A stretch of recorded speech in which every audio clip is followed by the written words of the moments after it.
The Duke of Blackwood decided the schoolhouse would be his, not for any noble purpose, not for the betterment of the grubby children who likely infested it, but for the wood. The building, a relic from a more optimistic century, was framed with heart of oak, seasoned by 200 years of rain and wind. That timber, dark and dense as iron, would be perfect for the floors of his new hunting lodge in Scotland. A trivial expense, a simple transaction. Alaric Beaumont, the aforementioned Duke, stood on a low rise overlooking the village of Oakhaven. It was a damp, forgotten place, nestled in a valley that seemed to collect fog like a bowl. The air smelled of wet earth, wood smoke, and something vaguely like decay. It was a smell he associated with failure, with things left to rot. His life, for instance. He pulled the collar of his greatcoat tighter against the persistent drizzle. His man of business, a prim fellow named Finch, had already sent the preliminary offer. The village council, predictably, had balked. They spoke of tradition, of the children's needs. Alaric had no patience for such sentimentality. Needs were liabilities. Tradition was a cage. He had come personally to ensure the transaction was finalized. His presence, his title, was usually enough to crush such quaint resistance. He descended the hill, his boots sinking slightly into the muddy track that served as the main road.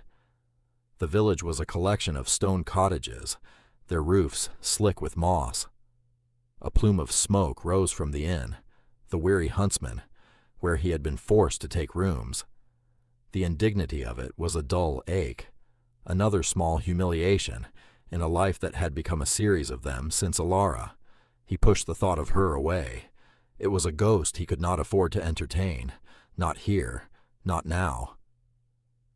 The schoolhouse stood at the far end of the village, separate from the other buildings. It was a single, long stone structure with a steeply pitched slate roof and tall, mullioned windows. It looked more like a chapel than a school.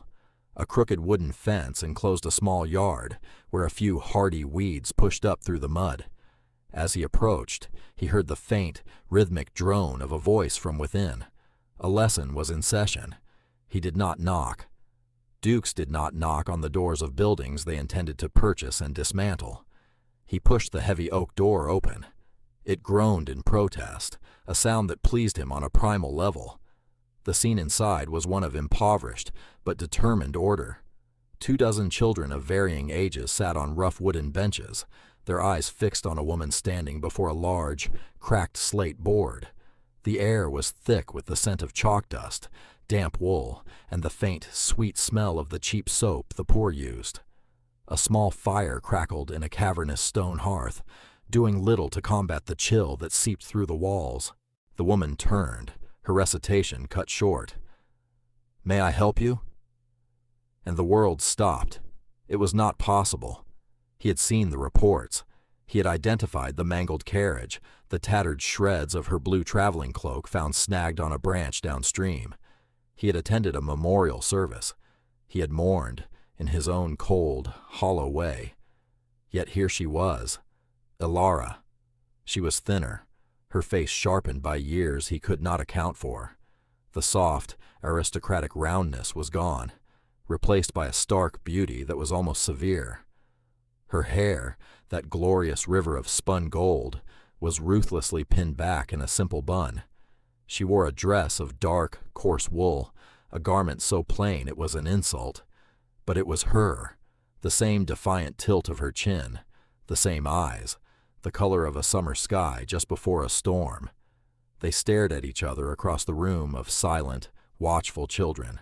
The 5 years since he had last seen her, since he had hurled accusations at her in their London drawing room, collapsed into a single, breathless moment. The air crackled with the unspoken history between them, a chasm of betrayal and pain. Her face, at first shocked into a pale mask, hardened. The light in her eyes went out, replaced by a glacial coldness that was more terrifying than any rage. "There is nothing for you here, Your Grace," she said, her voice low and steady. She had weaponized his title, turning it into a barrier between them. "Ilara," he breathed, the name a wound on his tongue. Before he could take another step, a small body moved to stand in front of her. A boy, no older than 5. He planted his feet with a strange, solemn dignity, his small hands balled into fists at his sides. He was a miniature of Alara, with the same golden hair, but his eyes, staring up at Alaric with an unnerving intensity, were not hers. They were his own, that specific, unmistakable shade of slate gray, a color passed down through generations of Beaumonts. Alaric felt the ground shift beneath him, the carefully constructed fortress of his cynicism, built brick by painful brick over 5 years, crumbled to dust. He could not breathe. He could not think. He could only stare into the face of a child who wore his own eyes. The boy took a breath, his small chest puffing out. His voice, clear and high and perfectly enunciated, filled the stunned silence of the schoolroom. "I am Leo Charles Tristan Beaumont," he began, the words recited as if from a catechism. "Son of Alara, Duchess of Blackwood, grandson of William Beaumont, the 10th Duke of Blackwood, great-grandson of Arthur Beaumont, the 9th Duke of Blackwood." The boy paused, his gaze unwavering. He recited the line of ducal succession, a flawless, unbroken chain stretching back through centuries of power and privilege. He listed names Alaric had only seen carved in stone in the family crypt. The recitation was precise, devoid of emotion, a simple statement of fact.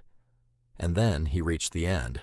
He pointed a small, slightly grubby finger directly at Alaric's chest.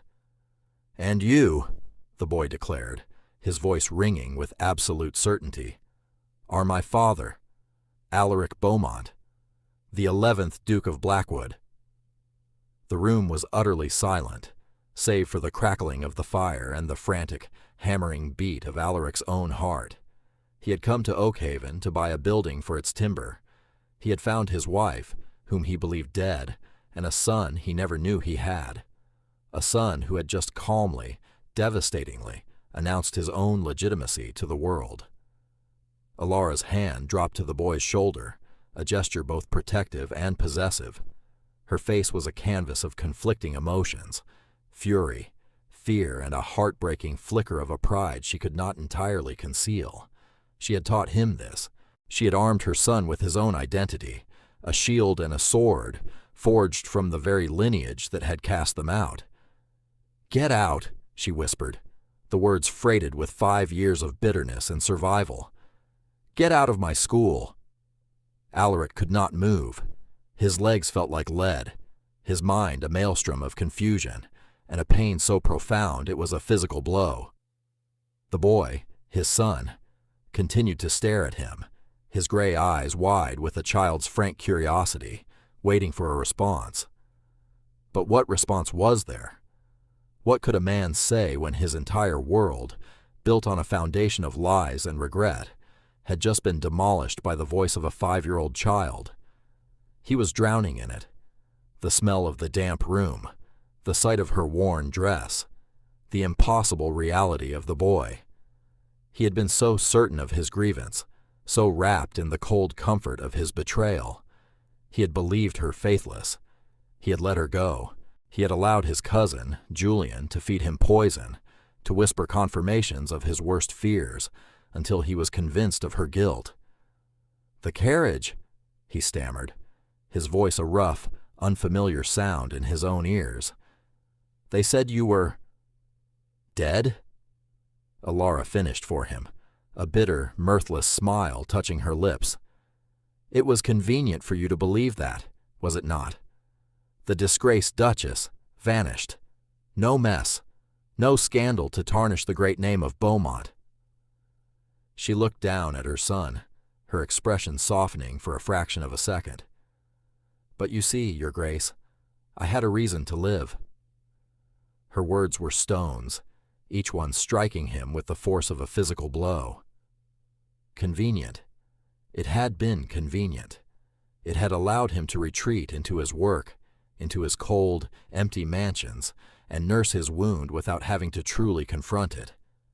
He had accepted the official story without question, because questioning it would have meant admitting his own role in her flight, his cruelty, his blind, arrogant pride. "I did not know," he said, the words feeling pitifully inadequate. "Ilara, I swear to you, I did not know about the child." "Of course you did not," she retorted, her voice sharp as glass. "You were too busy believing the lies of your snake of a cousin and casting me out. I tried to tell you, that night. I tried to explain that the letter was a forgery, that the man was a stranger paid to corner me. But you would not listen." He remembered that night with sickening clarity. The drawing room, firelight glinting on the polished mahogany.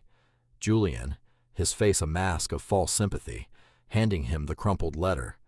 The words on the page, a declaration of love and a plan for an assignation, written in a hand so cleverly forged to resemble Ilara's. He remembered the red mist of rage that had descended upon him. He remembered the things he had said to her. Vile, unforgivable things. He had called her a whore. He had told her she had polluted his name. He had told her to get out of his sight. And she had. She had turned, her face white and shattered, and she had walked out of the room and out of his life. He had not seen her try to speak. He had been deafened by his own wounded pride. Now, standing in this cold, damp schoolhouse, the truth was a blinding light. Julian had orchestrated it all. The jealousy that had always simmered beneath his cousin's fawning demeanor had finally boiled over. And he, Alaric, had been the perfect, willing fool, a prize bull led by a ring through his nose. "Julian," he said, the name tasting like ash in his mouth. A flicker of something, vindication, perhaps, crossed Ilara's face. "So you finally see it, after 5 years. What a brilliant man you are, Your Grace. It only took the appearance of your legitimate son and heir to make you question the word of a known parasite." The children on the benches were forgotten. They were 2 statues in a tableau of ruin, the small boy the only living thing between them. Alaric took a hesitant step forward, his hand outstretched. An appeal, a plea. "Ilara, please." She flinched back as if he were fire, pulling Leo tighter against her side. Do not touch me. Do not speak my name. You lost that right 5 years ago in a storm of your own making." She scanned the room, her gaze falling on the purchase agreement he still held, forgotten in his hand. Her eyes narrowed. "You came here to tear down this school, did you not?" He had forgotten all about it. The timber, the lodge, the entire purpose of his journey. It all seemed so trivial, so monstrously absurd now. "Yes," he admitted, his voice raw. She laughed, a short, ugly sound devoid of humor. "Of course. The great Duke of Blackwood, coming to this forgotten corner of the world to rip the roof from over our heads for a pittance. How perfectly in character. Well, you have your answer. This school is not for sale. This village is not for you. And my son," she spat the words, "is not yours to claim." "He has my eyes," Alaric said, his voice quiet. It was the one irrefutable fact in the room. "He has my strength," she countered fiercely. "He has my will to survive. He will never have your coldness. I will not allow it."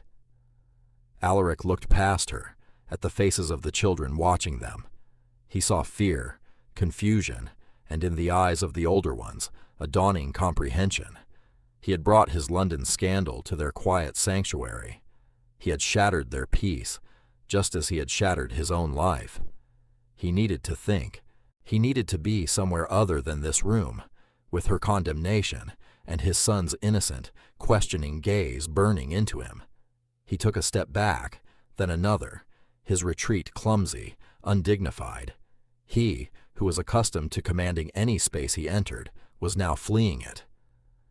"This is not over," he said, the words a promise or a threat.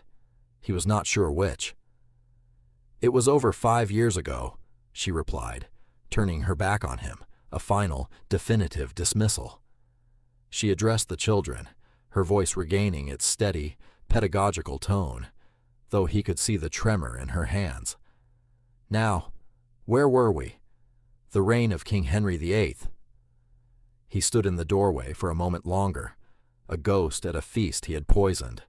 The sight of her, so resilient, so fiercely independent, standing before his son, was an image that would be seared into his memory forever. He had wronged her. He had abandoned her to a fate he could not even imagine, all while he wallowed in self-pity and bitterness. The depth of his failure was a vast, dark ocean, and he was sinking. He turned and walked out into the rain, the heavy oak door closing behind him with a sound of utter finality. The muddy track seemed to suck at his boots, trying to pull him down into the earth. He walked without seeing, his mind replaying the scene again and again. Leo's voice, the list of names. "And you are my father." He reached the inn, the weary huntsman, and pushed through the door, tracking mud across the clean-swept floorboards.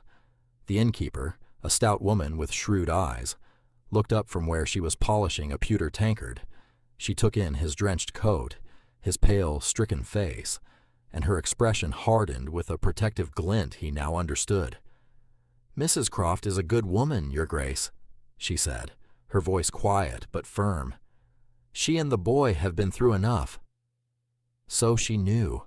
Of course she knew. In a village this small, a secret of that magnitude would require an ally. "Mrs. Croft," he repeated numbly. The name was another layer of armor Alara had donned. "That's her name here," the innkeeper, Mrs. Gable, affirmed. "She's earned it. She's earned the respect of this village. She's our teacher." "She is the Duchess of Blackwood," Alaric stated, the title sounding hollow and absurd. "She is a woman who scrubs her own floors and mends her own son's clothes," Mrs. Gable countered, her gaze unflinching. "A duchess is just a name. A mother is a job." He had no answer to that. He ascended the creaking stairs to his rented room.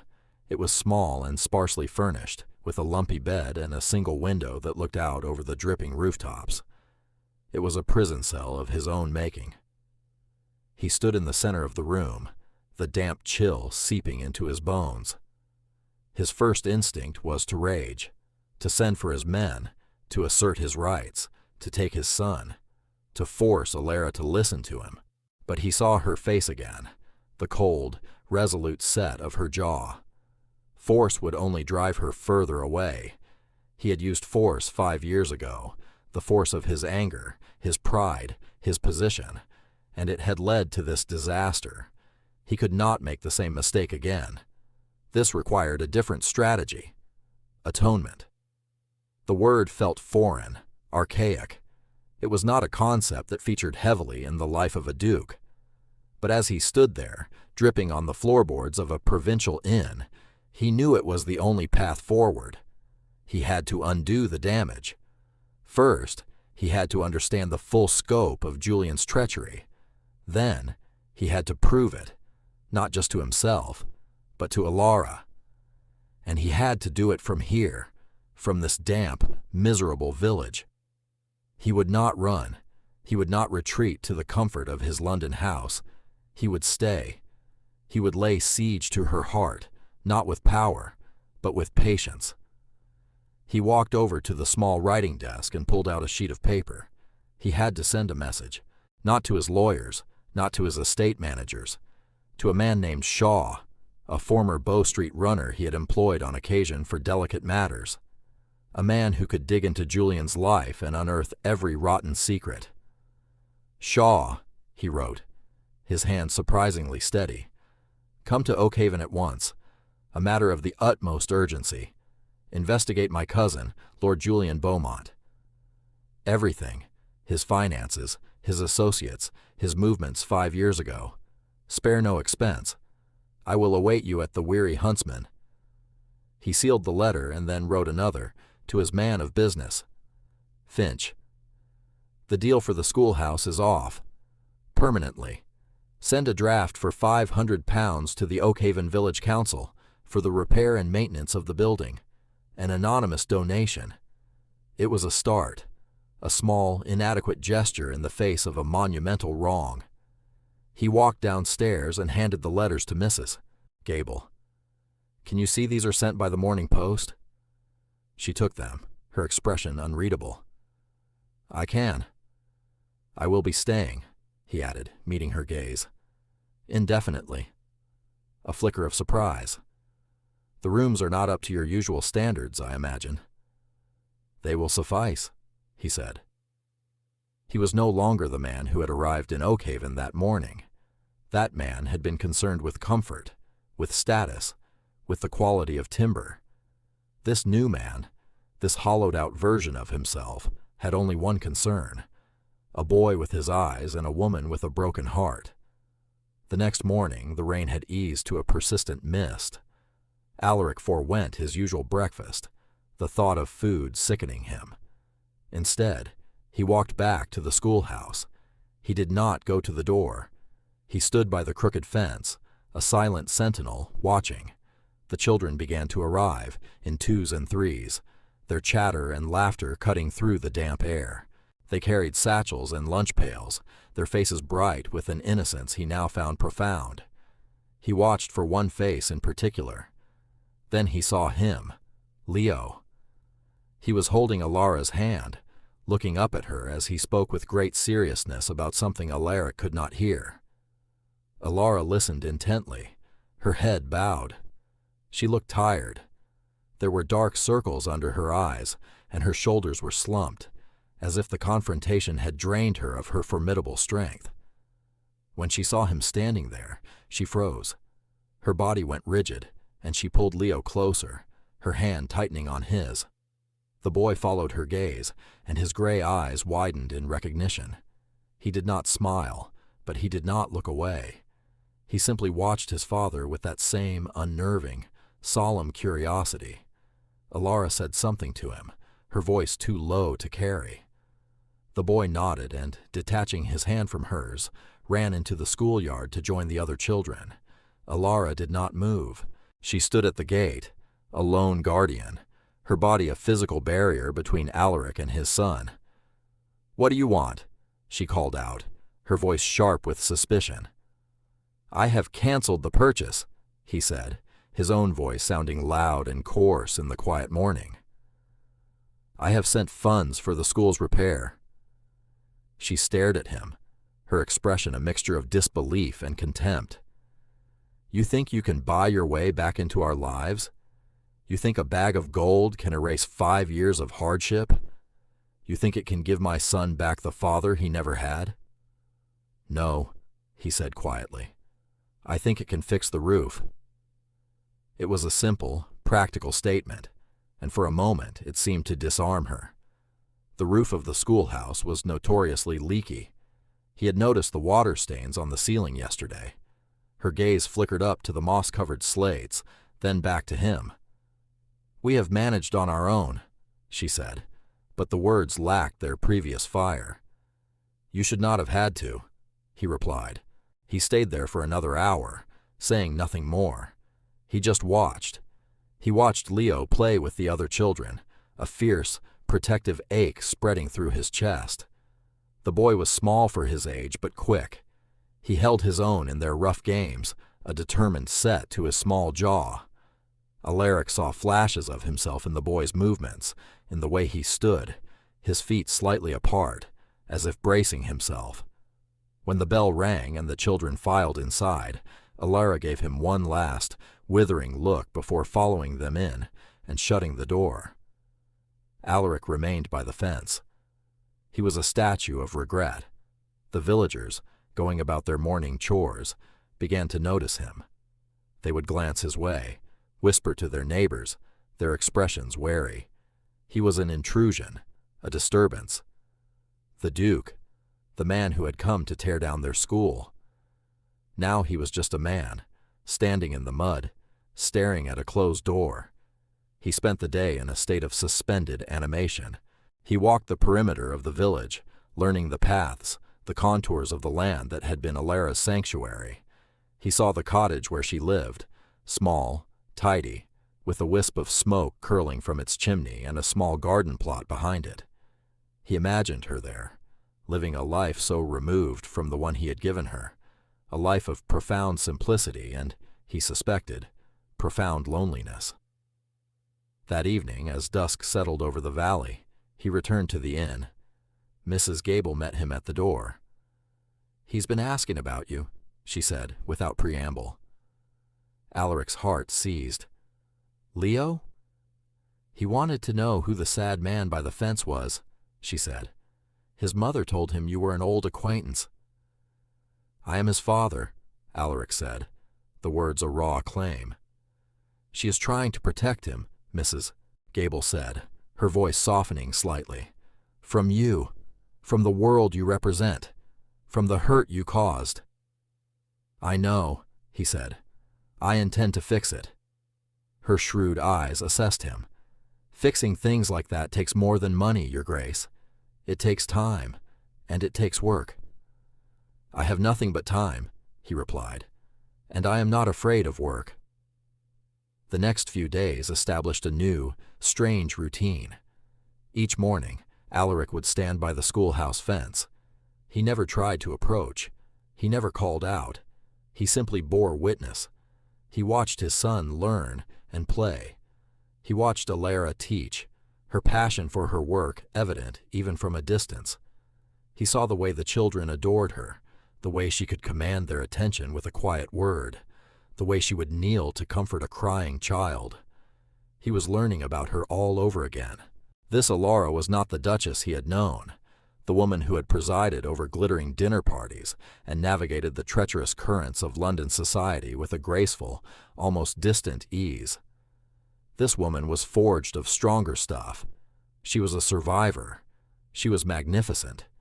He began to do small things. He noticed the school's woodpile was low, so he arranged for a cord of seasoned oak and birch to be delivered from a nearby estate, stacking it himself under the eaves of the old building. He did it in the dead of night, so they would simply find it there in the morning. He saw that the gate on the fence hung from a single hinge.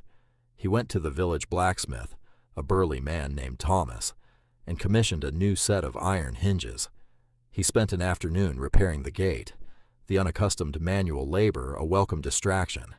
The children watched him from the windows, their faces pressed against the glass. Leo stood among them, his expression unreadable. Alara never acknowledged his efforts, but she did not stop them either. It was a silent, tense negotiation.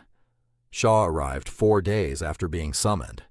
He was a wiry man with intelligent eyes and a discreet manner.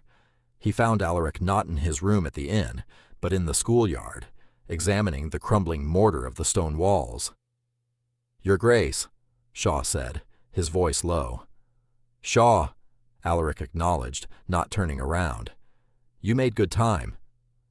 The matter sounded urgent. "It is," Alaric said, finally facing him. He gestured towards the schoolhouse. "My wife, whom I believe to be dead, is the school teacher here, and I have a 5-year-old son." Shaw's professional composure did not slip, but his eyes widened almost imperceptibly. "I see. That would indeed explain the urgency. I need to know everything about my cousin Julian's activities, starting 5 years ago," Alaric said, his voice hard.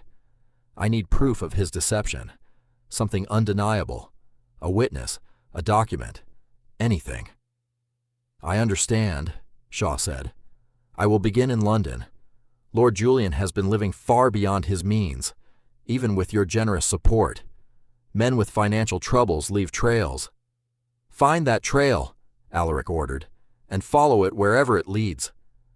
Shaw departed as quietly as he had arrived, leaving Alaric alone again with his thoughts and his self-imposed penance. That afternoon, a storm rolled in, a violent squall that lashed the valley with wind and rain. Alaric, standing in his usual spot, saw a section of the old slate roof peel away and clatter into the yard. A moment later, Alara appeared at the door, herding the frightened children out and sending them home early. She did not go home herself. She went back inside. Alaric knew what she was doing. She would be moving the benches, placing buckets to catch the water, trying to salvage the books and slates. He hesitated for only a moment before walking through the newly repaired gate and pushing open the school door.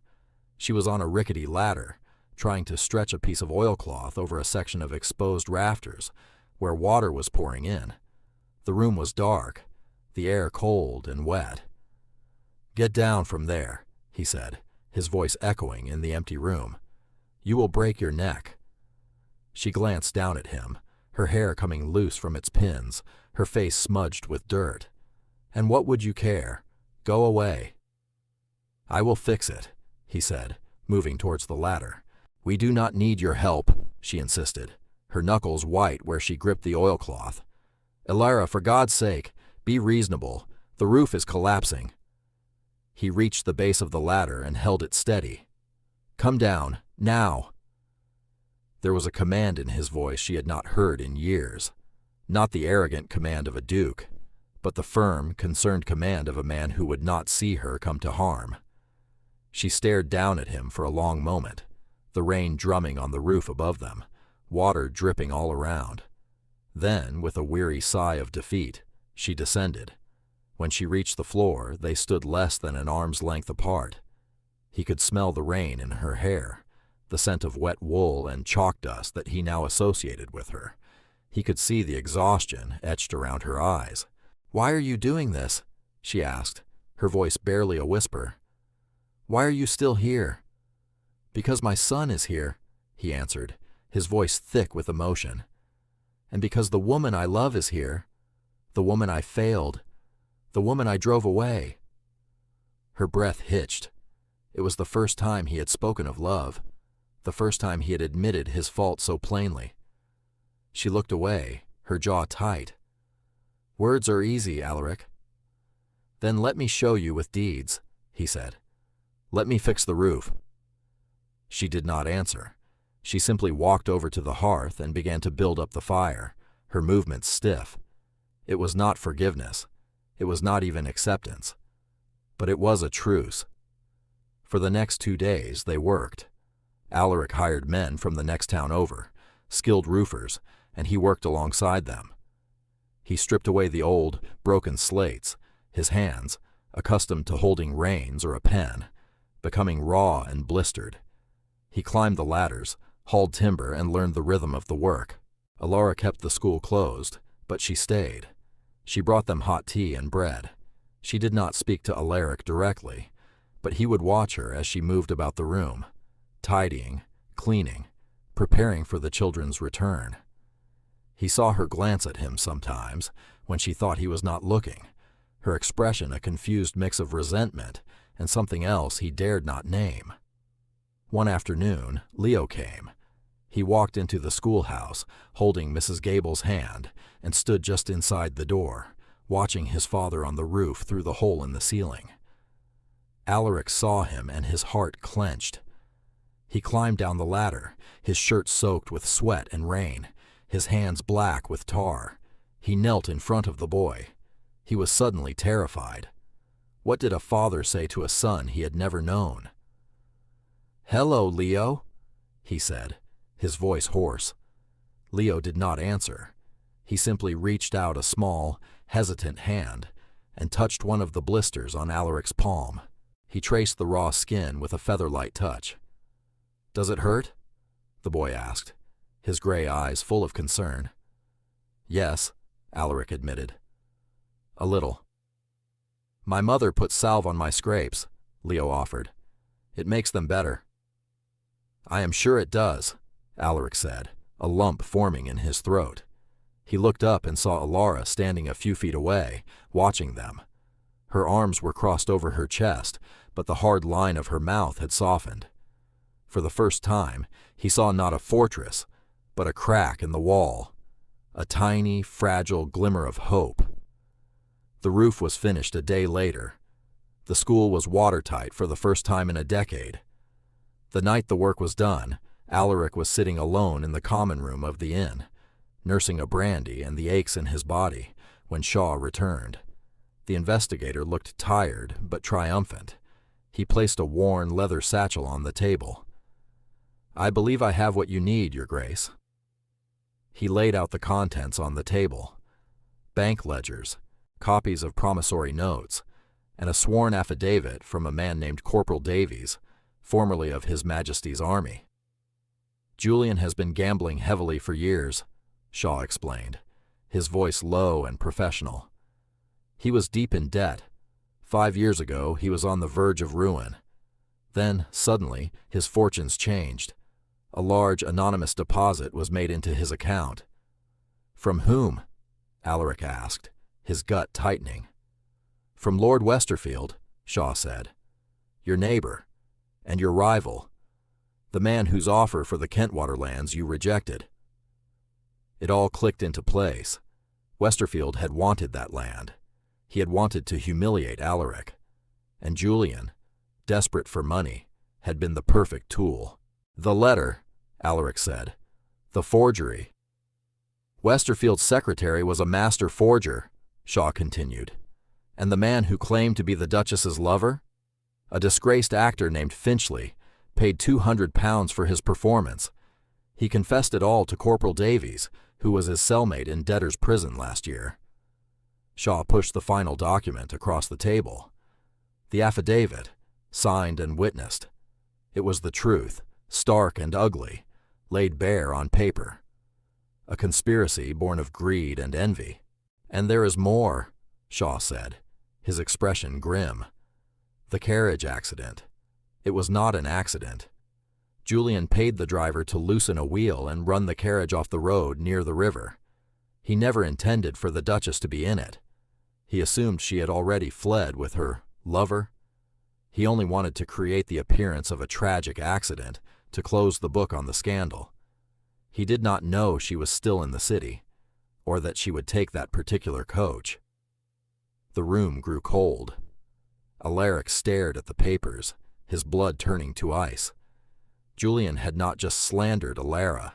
He had actively, if unintentionally, tried to kill her, and the child she had been carrying, his child. A rage unlike any he had ever known rose in him. It was a cold, pure, murderous fury. He wanted to ride to London and kill his cousin with his bare hands. But his gaze fell on the sleeping village outside the window, on the distant shape of the schoolhouse, and he knew that was not the answer. Vengeance was his own desire. Atonement was what Alara and Leo deserved. He took the papers and walked out of the inn, into the cold night air. He did not hesitate. He walked straight to her cottage. A single lamp burned in the window. He knocked on the door, his heart hammering against his ribs. She opened it, wearing a simple nightdress and robe, her hair unbound and falling over her shoulders like a golden cloak. She looked at him, then at the papers in his hand, and her eyes widened in alarm. "What is it?" she asked, her hand flying to her throat, where he knew she kept her wedding band on its chain. "The truth," he said, his voice shaking with a fury he could barely control. He stepped inside, into the small, warm room that was her home. Leo was asleep in a small bed in the corner, his breathing soft and even. "I need you to read this," Alaric said, holding out the affidavit. She took it hesitantly, her eyes scanning his face. She moved closer to the lamp and began to read. He watched her face as she absorbed the words. He saw disbelief, then shock, then a dawning, horrifying understanding. Her hand trembled, the paper rattling softly in the quiet room. When she finished, she looked up at him, her beautiful face pale and stricken. The anger was gone, replaced by a deep, soul-shaking tremor. "He tried to kill me," she whispered, the words catching in her throat. "Yes," Alaric said, his own voice raw. "He tried to kill you both." She sank into a chair, the affidavit fluttering from her fingers to the floor. She stared into the fire, her mind clearly reeling, processing the sheer malice of the betrayal. It was one thing to be the victim of lies. It was another to be the target of a murder plot. Alaric knelt in front of her. He did not touch her. He simply knelt on the floor at her feet, a duke humbled before the woman he had wronged. "I am sorry," he said. the words a torrent of pent-up guilt and anguish. "Ilara, I am so sorry for not believing you, for not protecting you, for my pride, my anger, my damnable blindness. I failed you in every way a man can fail a woman. I will spend the rest of my life trying to make it right, if you will let me." She looked at him then, truly looked at him, for the first time since he had arrived. She saw not the arrogant duke, but a broken man. His face was haggard, his hands were calloused and raw, and his eyes, those same gray eyes his son possessed, were filled with a pain that mirrored her own. Tears welled in her eyes, tears she had not shed in 5 years. They traced paths down her cheeks, washing away the mask of bitter strength she had worn for so long. "You left me!" she cried, the words a raw, wounded sound. "I was alone. I was terrified. I had nothing. No one." "I know," he said, his own tears falling freely now, "and I will hate myself for it every day for the rest of my life. But I am here now, and I will never leave you again. I swear it." He stayed kneeling, his head bowed, awaiting her judgment. The silence stretched, filled only by the crackling of the fire and the soft breathing of their sleeping son. Finally, she reached out a trembling hand and placed it on his head, her fingers tangling in his hair. It was not a gesture of forgiveness, not yet. It was a gesture of connection, a fragile, tentative bridge across a chasm of pain. "The schoolhouse," she said, her voice thick. "The roof." "It was the least I could do," he whispered. "No," she said, a watery, almost hysterical laugh escaping her. "The least you could do was nothing. You did something." She looked over at their son, sleeping peacefully, unaware of the tectonic shifts occurring in the lives of his parents.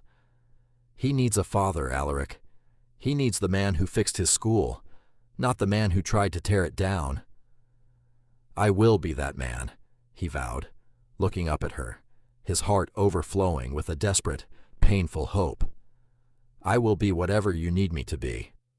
The next morning, the village of Oakhaven awoke to a strange sight. The Duke of Blackwood, instead of departing for London, was seen walking beside the schoolteacher, Mrs. Croft, on their way to the schoolhouse. And between them, holding both their hands, was the boy, Leo. Julian Beaumont was ruined. Alaric did not challenge him to a duel. That would have been too honorable. Instead, he systematically dismantled him. He called in every debt, exposed the conspiracy with Westerfield, and presented Shaw's evidence to the Lord Chancellor. Julian was stripped of his title and what little property he had left. He fled the country in disgrace, a pariah. Alaric did not return to London. He stayed in Oakhaven. He bought the cottage next to Ilara's and lived there, a duke in exile. He spent his days learning to be a father. He taught Leo to ride on a gentle pony he had brought from the Blackwood stables. He helped him with his letters. He listened to his stories. He learned the contours of his son's mind, the things that made him laugh, the things that made him serious. And he courted his wife. He did not pressure her. He did not demand. He earned. He brought her flowers from the woods. He sat with her in the evenings, reading aloud by the firelight as she mended Leo's clothes. They talked for hours, slowly, painfully rebuilding the trust that had been shattered.